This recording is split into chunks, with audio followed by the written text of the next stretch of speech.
Bom, o tema que eu trouxe hoje para partilhar com a gente é um tema que tem a ver com a parábola que eu li há pouco tempo, que dizia que um ladrão entrou num supermercado e não roubou nada. Era meia-noite. Ele apenas inverteu os valores das mercadorias. E foi uma confusão, né?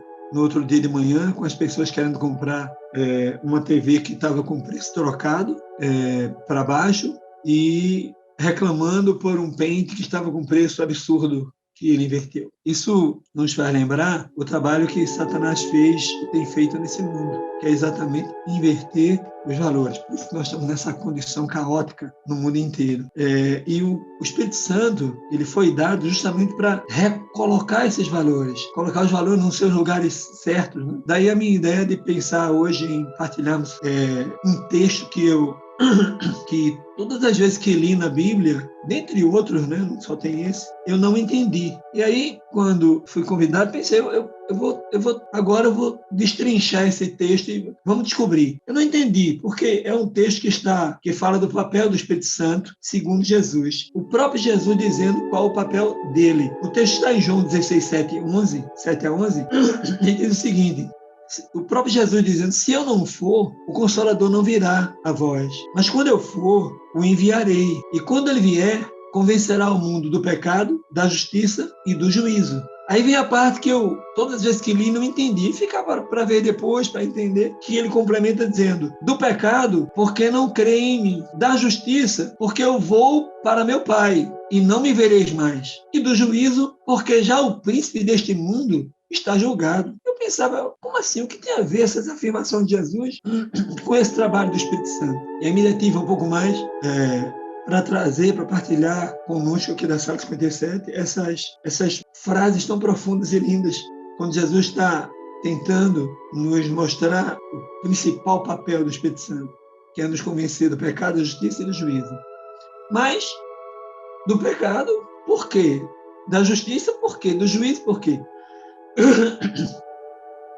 Bom, então eu começo pensando no que a Bíblia traz sobre o nome, o Espírito Santo, que no original grego é Paracletos.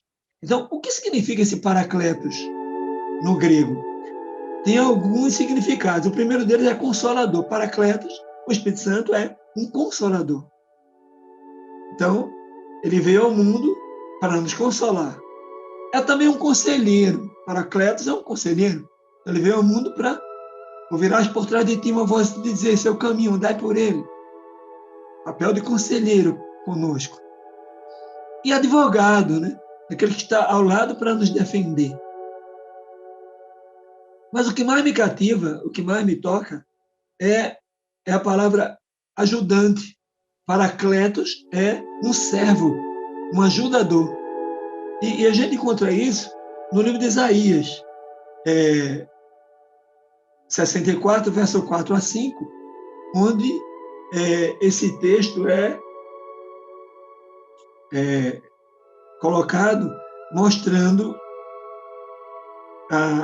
ao próprio Deus como aquele que nos serve, que nos ajuda, que está do nosso lado. Então, assim, imaginar que o Senhor do Universo, gente, o Criador, o Senhor, sabe, o Redentor, com toda essa vastidão de significados e dimensão e volume, né?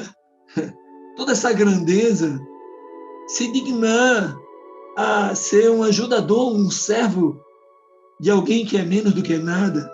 Então, esse também é um papel interessante que está exarado aí na própria palavra Paracletos. Depois eu percebi que o Espírito Santo ele foi uma promessa de Deus ao seu Filho. Deus prometeu ao Filho lhe dar o Espírito Santo. Vai, meu filho, vai para essa missão. Mas você não vai só, o Espírito Santo vai estar com você. É uma promessa minha. Isso é profundo demais e está confirmado no livro de Atos, capítulo 2, verso 33. Eu não vou ler aqui agora, por conta do tempo, mas esse material eu vou disponibilizar lá com a Eclei e ela vai partilhar com todos vocês que tiverem interesse. Então está lá em Atos 2, verso 33, na hora do derramamento do Espírito Santo, Lucas nos diz que o Espírito Santo foi uma promessa de Deus para o seu filho. Por isso que ele, logo no início do seu ministério, disse: o Espírito do Senhor está sobre mim, me ungiu para evangelizar. Então, isso é lindo demais, né? Uma verdade que a própria igreja não reconheceu, né? Porque logo eles pegaram Jesus para levar para o monte e de lá sacudi-lo e matá-lo. Mas o Espírito Santo o livrou. Foi praticamente a primeira ação do ministério, do Espírito Santo no ministério de Jesus. Eu escrevi uma concordância e nela eu separei todos os textos que mostram a atuação do Espírito Santo na vida de Jesus, né? Ele foi enviado para transformar homens comuns na imagem de Cristo Jesus.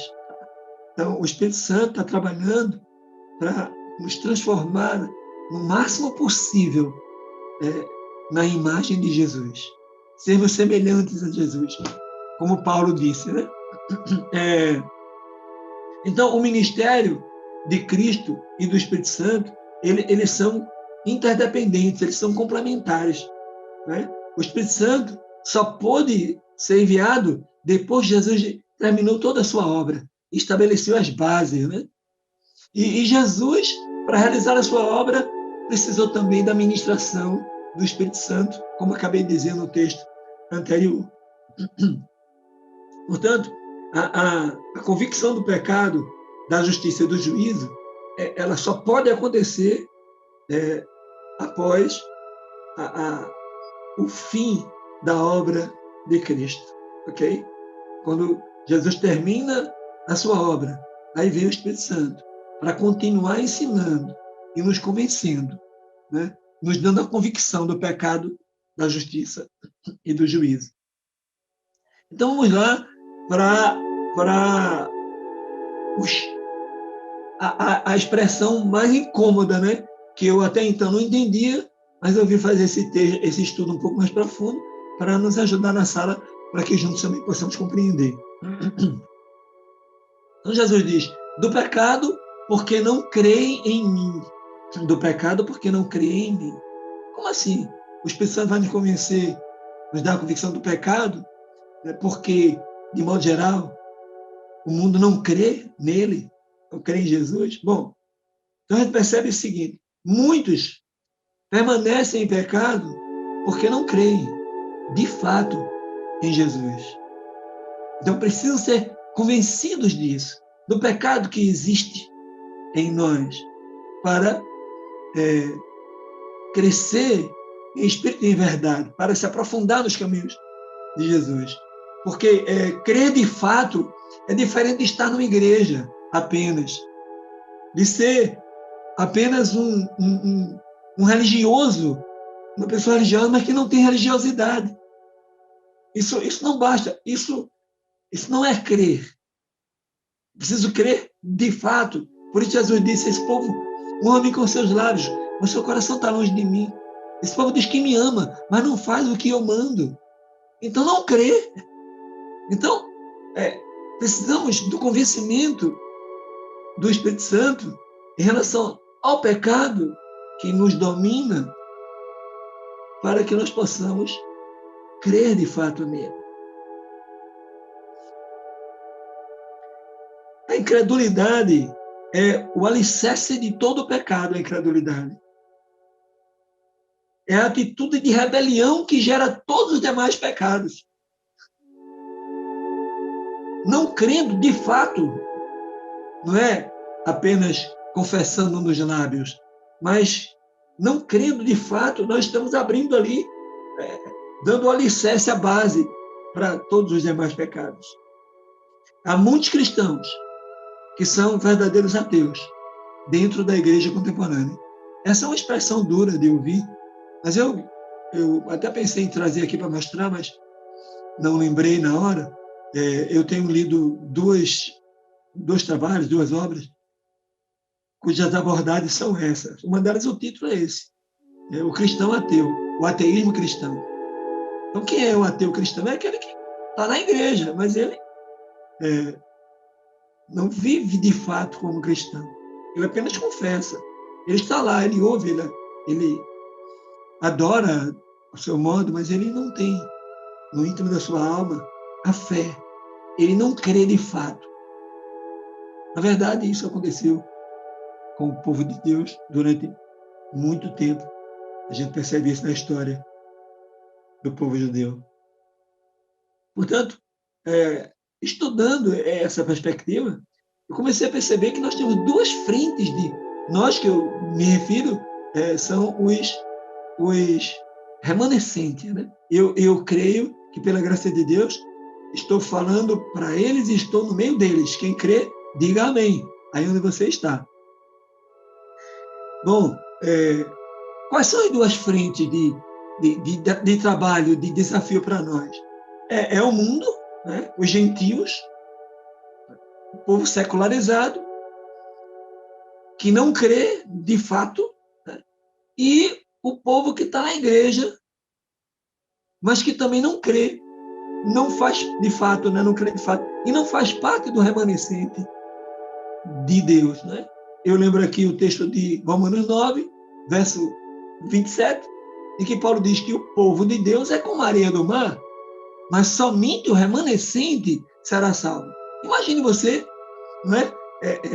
Tirando agora o mundo, que é a grande maioria, aí vem agora um grupo menor, que é o povo de Deus, em todas as denominações, católicos, adventistas, luteranos, batistas, assembleia, pentecostais, está todo mundo no meio bolo. São os laodiceanos, né? É a última igreja desse século. Mas é essa igreja que Jesus diz que ela não tem fé, ela não crê. Ela é cega e nua e causa náuseas em Jesus, porque não crê. Então, dentro dessa minoria, há uma grande maioria que é só povo, porque se denomina povo de Deus. Mas aí vem uma quantidade menor ainda, mais restrita, dos que são os remanescentes de Deus. É a turma que não crê. Por isso precisa do trabalho do Espírito Santo e do trabalho nosso em parceria com o Espírito Santo. Precisamos tocar toda manhã por ele, para chegar juntos e entender agora que o nosso trabalho não é só no mundo, mas é também na igreja. A gente percebe na igreja muitos que está faltando esse toque, entendeu? Que parece que nasceu da água, mas não nasceu do Espírito. Não se percebe o novo nessa criatura, né?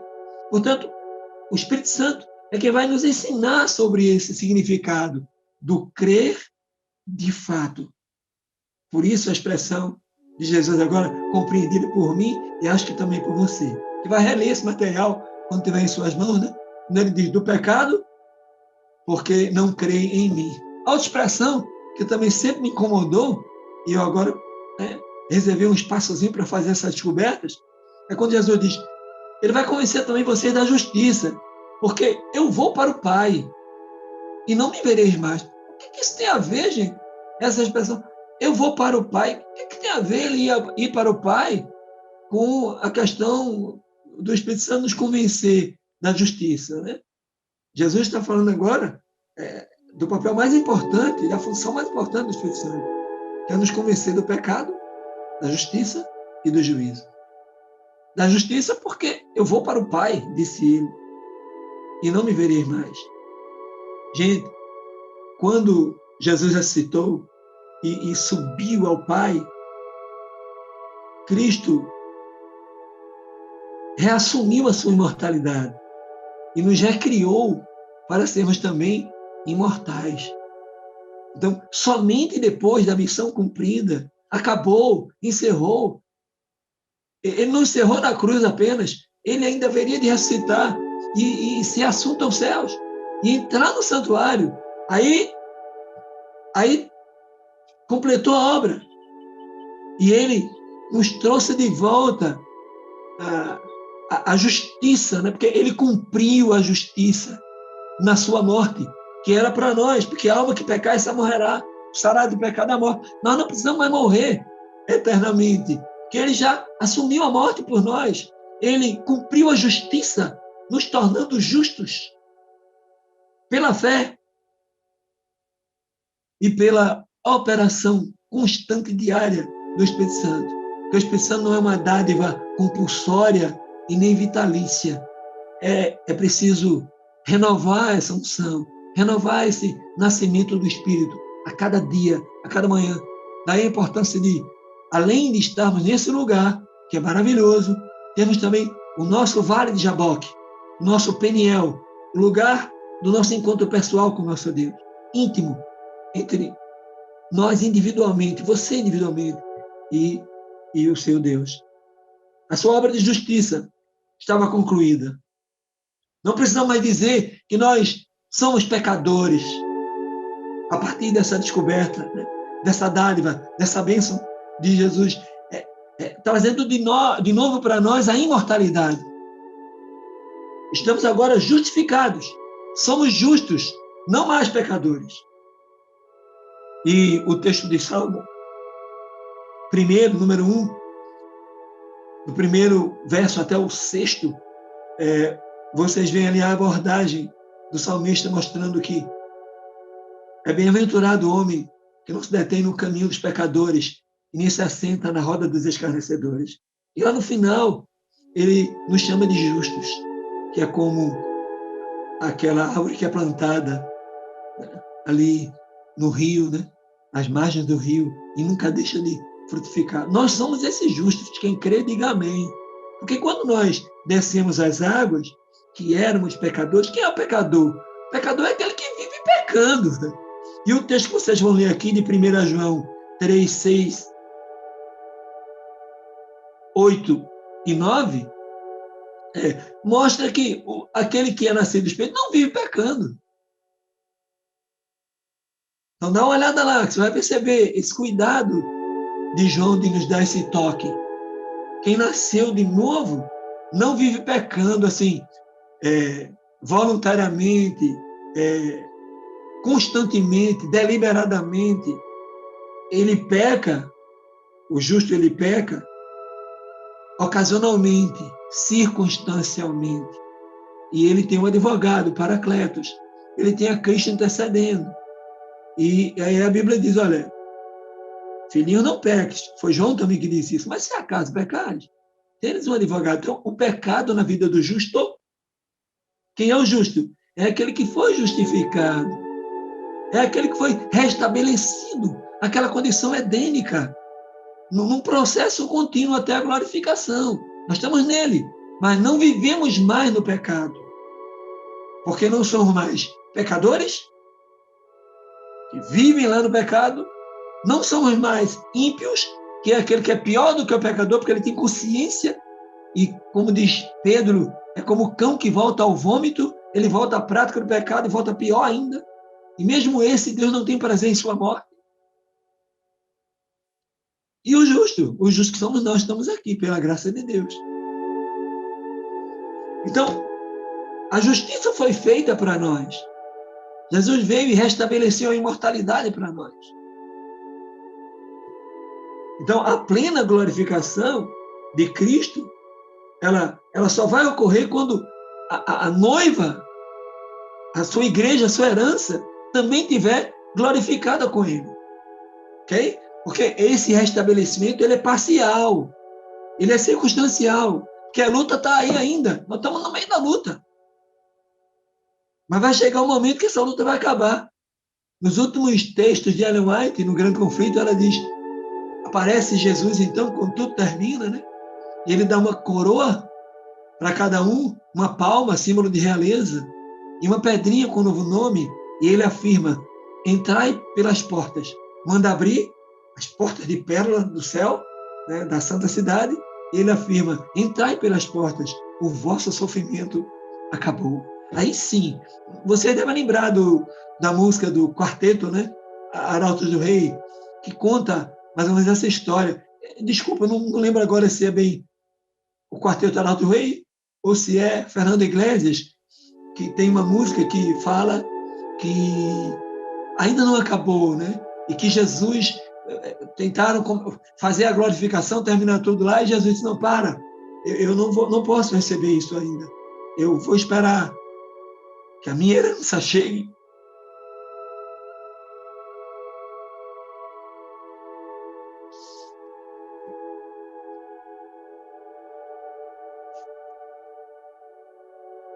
Eu quero receber esse final,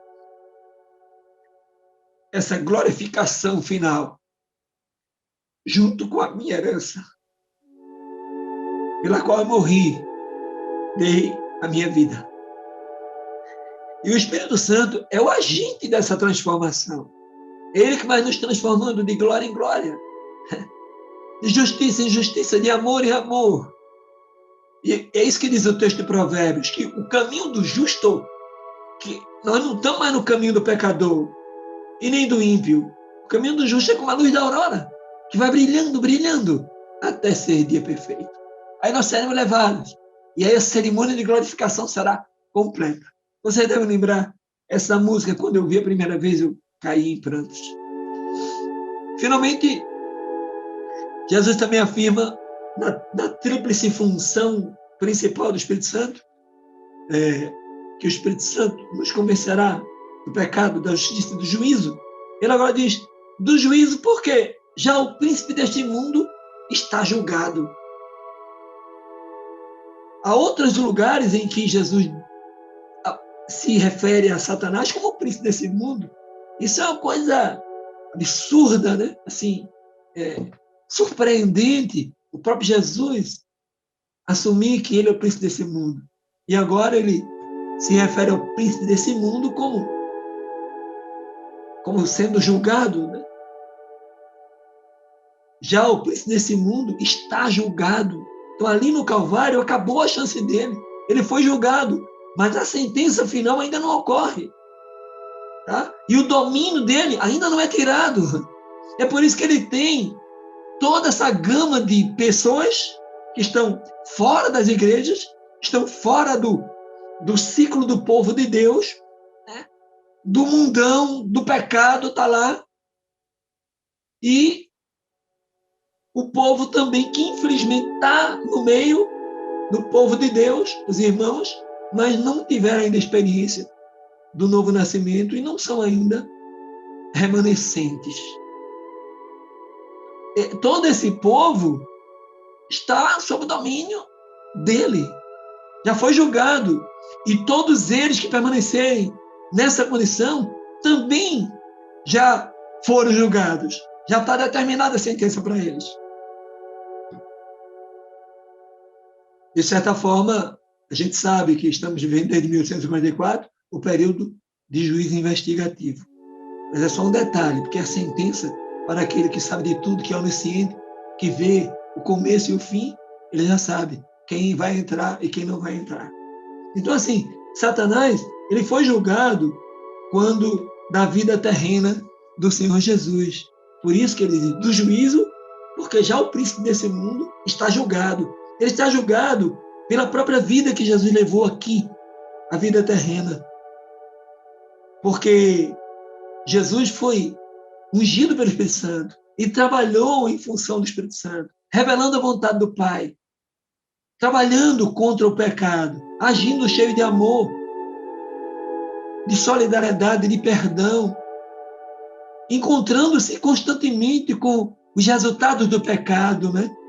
A pecadora que caiu em adultério, a samaritana, Zaqueu roubando, os discípulos cuidando de sua vida, os impactos de Jesus sobre essas pessoas mudou suas vidas e foi uma vitória sobre Satanás para mostrar ao mundo e aos céus que era possível viver uma vida lá no Éden de obediência a Deus, mesmo na condição de natureza humana, na qual permanecemos até hoje, só que agora em condição muito mais degenerada e caída, que foi inclusive a condição que Jesus também trouxe. Ele veio com essas duas naturezas, aquela pré-lapsariana e aquela pós-lapsariana, quer dizer, antes do pecado, ali no Éden, e depois do pecado. Jesus carregou também com ele a condição degenerada, e nessa condição, semelhante a nós, por isso que ele disse, não se turbe o vosso coração, tá?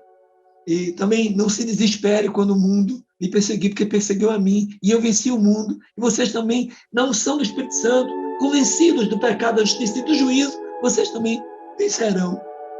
Então Jesus venceu e determinou o juízo declarado de Satanás pelo modo como ele viveu a vida terrena aqui. E nós somos parte disso, esses remanescentes, que são um exemplo para o mundo, porque Jesus disse, olha, eu quero que eles vejam suas obras e glorifiquem a mim através do ministério de Cristo. Neste mundo, Satanás perdeu o seu domínio sobre grande número de homens, porque esse número que parece recluso, né, em relação aos que estão fora, né, que são povo, mas não remanescente, e aos que estão no mundo lá fora, parece pouco, mas na verdade é um número incalculável, é uma multidão incalculável, né? Jesus, o anjo revelou para João em Apocalipse esses dois grupos, né? Os 144 mil e uma grande multidão. Notem, Satanás continua trabalhando, ainda não acabou a obra dele. Ele ainda é identificado como o príncipe desse mundo. Diminuiu seu domínio sobre grande parte do número deles, desses homens. E nós somos parte deles aqui. Diga amém. Tá? E louve a Deus por isso. Agora, ele continua. Eu tenho até uma historinha que eu conto, não vai dar tempo aqui, mas tem uma hora que é uma parábola, que Jesus olha para o jovem, porque ele está perseguindo o jovem que está indo para a igreja, e ele diz, olha, nos demais ramos do meu negócio, tudo corre a revelia. Mas com o povo de Deus, o remanescente, eu tenho que cuidar juntamente com os minhas hostes de anjos, pessoalmente. É por isso que nós vivemos ainda sob tentações. Os que estão dentro, que ele quer tirar. E ele tem tirado, inclusive baluartes da igreja. Tem levado à queda, à vergonha. A sentença final, então, sobre Satanás e os seus, que são suas hostes, e aqueles que vivem sob os seus valores e não os de Deus, mesmo estando dentro da igreja, a sentença final será dada lá no final dos tempos. Tá? E está bem próximo. Confirme isso lá em Apocalipse capítulo 20, verso 1 ao 5, onde Satanás é colocado no lago de fogo e encerra tudo. E vai com as suas hostes e vai também com os ímpios. E lembre-se daquele filme A Grande Batalha. É um filme adventista. Quando aparece a cena da ressurreição e um jovem surpreendido olha para... Já está todo mundo ressuscitado, ele olha para a sepultura de um ancião da sua igreja, um homem consagrado, um homem santo, um homem que era uma referência para ele. E, de repente, ele pergunta para o anjo que está ao seu lado, por que ele não ressuscitou? E o anjo lhe diz, com o coração partido, né? Ele tinha vida dupla. Ele tinha vida dupla.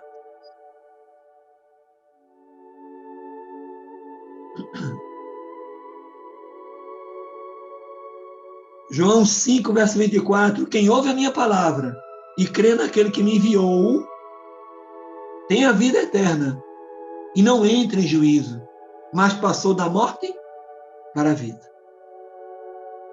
Nós, os nascidos do Espírito, já fomos julgados.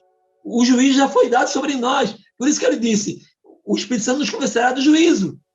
Porque o príncipe desse mundo, né, e o restante da turma dele já está julgado. Então nós, desde o momento que nascemos da água e fomos regenerados, já tomamos posse da bênção. Por isso que Jesus disse, Pai, obrigado que tu me deste estas ovelhas, meus remanescentes, e ninguém as arrebata da minha mão.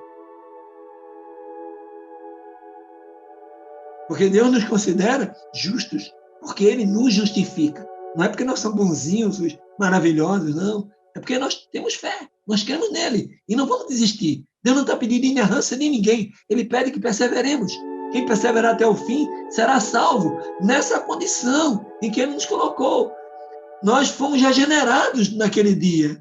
Nos tornamos nova criatura. Por isso que a Bíblia diz, eis que tudo se fez novo. E as coisas velhas passaram. Agora somos justos. Então, o homem convertido, ele possui essa fagulha da eternidade desde o momento em que ele foi regenerado. É o nosso caso aqui. Portanto, o ensino ministrado pelo Espírito Santo, nesse particular, é vital para o povo remanescente de Deus. O juiz já foi estabelecido, porque o príncipe desse mundo e as suas hostes e os seus amigos, aqueles que são mais identificados com seus valores, já estão julgados. Ainda há uma esperança para todo aquele que está nesse grupo, lá do mundo cruel e do povo que não é remanescente, sentir a fagulha do Espírito Santo, porque nós somos o instrumento dele para isso. E eu convoco a você, inclusive, essa missão que o pastor Wagner nos deu, na sala 57, diz respeito a essa obra, esse trabalho que precisamos fazer. Faz parte disso. Eu convoco cada um de vocês, e a mim também, a cada um de nós, a permanecermos na sensibilidade fina do Espírito Santo, para nos permitir ser um instrumento em sua mão, capaz de crescer cada dia mais até o final, a glorificação concluída lá, naquele momento precioso, e também com essa capacidade aqui na Terra ainda de poder chegar a outros e trazê-los para a vida eterna em Cristo Jesus. Ainda há muito trabalho para fazer nas duas frentes, trabalhando essa convicção, esse convencimento do Espírito Santo, do pecado, da justiça e do juízo, em nome e por amor de Jesus. Que Deus nos abençoe e nos guarde. Amém. Meu pastor, o senhor pode orar e logo depois eu vou colocar a música que o senhor já pode ir se deslocando lá para o seu compromisso. Opa, obrigado, meu amigo. 7 horas eu tenho aula aqui com a turma do Teologia, né? Beneficiado os alunos de teologia, viu, garoto? Uma bênção. Seja louvado por isso. Vamos orar. Pai amado, graças te damos, Senhor, por esse momento que o teu Espírito tocou o coração do pastor Wagner. Tu sabes as razões para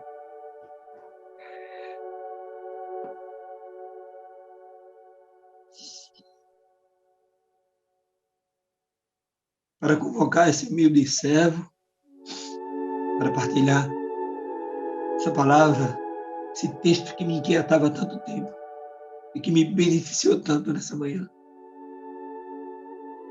Me permitiu partilhar com tantas pessoas que vão reproduzir esse conteúdo para milhares de outros. Pai, que essa palavra alcance corações sábios, que muitos sejam tocados pela necessidade da sensibilidade ao Espírito Santo, de ouvir a sua voz e sermos todos convencidos do pecado, da justiça e do juízo.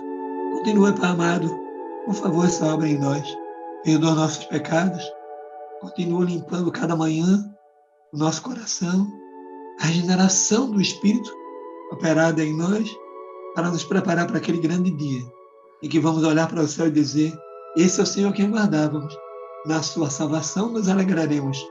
E ouvir a sua voz dizer: vinde, bendito do meu Pai, entrai pelas portas, vosso sofrimento acabou.